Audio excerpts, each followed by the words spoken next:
ভারতের দুই প্রতিবেশী দেশ পাকিস্তান ও চীন।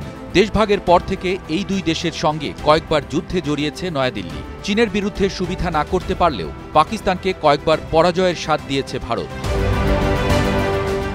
উপমহাদেশে মোদী সরকারের আগ্রাসন রুখতে দীর্ঘদিন ধরে একজোট হয়ে কাজ করছে বেইজিং ও ইসলামাবাদ। তবে কোভিড-19 মহামারীর পর থেকে বন্ধু রাষ্ট্র দুটির অর্থনীতির অবস্থা নাজুক, দেউলিয়া হবার পথে পাকিস্তান। অন্যদিকে বছরখানেক ধরে চীনে অর্থনীতির সকল সূচক নিম্নমুখী।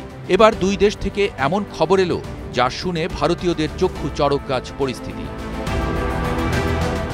সম্প্রতি পাকিস্তানের পাঞ্জাব প্রদেশের অ্যাটকের কাছাকাছি সিন্ধু নদে পাওয়া গেছে স্বর্ণের মজুদ, যা নিয়ে আলোচনা হচ্ছে বিশ্বজুড়ে। ধারণা করা হচ্ছে স্বর্ণের বাজার মূল্য 60,000 কোটি পাকিস্তানি রুপি। অর্থনৈতিক সংকটে জর্জরিত দেশটির জন্য যাকে দেখা হচ্ছে নতুন সম্ভাবনা হিসেবে।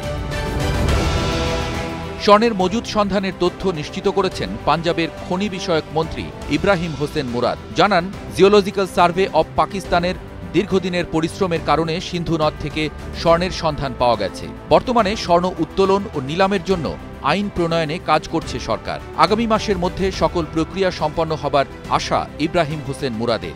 নদ খনন নিষিদ্ধ হওয়ায় অবৈধ উত্তোলন রোধে বর্তমানে 144 ধারা জারি করেছে স্থানীয় সরকার।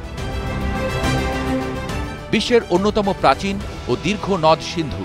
এই নদকে ঘিরেই কয়েক হাজার বছর আগে গড়ে ওঠে সিন্ধু সভ্যতা। খ্রিস্টপূর্ব 3300 থেকে 1300 সালের মধ্যে এই সভ্যতার নামডাক ছড়িয়ে পড়ে পুরো বিশ্বে। হরপ্পা ও মহেঞ্জোদারো সিন্ধু সভ্যতার উল্লেখযোগ্য শহরের মধ্যে অন্যতম।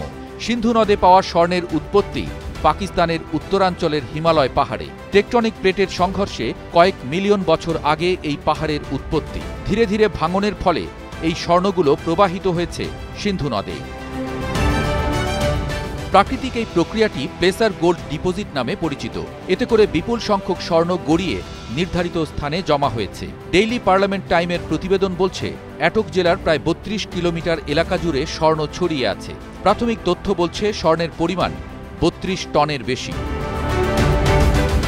এর আগে গেল নভেম্বরে চীনের উত্তর পূর্বাঞ্চলীয় পিংজিয়াং কাউন্টিতে স্বর্ণ আবিষ্কৃত হয়।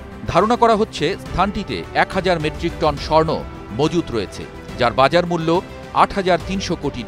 স্বর্ণ উত্তোলন সম্ভব হলে বিশ্বের অন্যতম বড় স্বর্ণখনিতে পরিণত হবে এটি।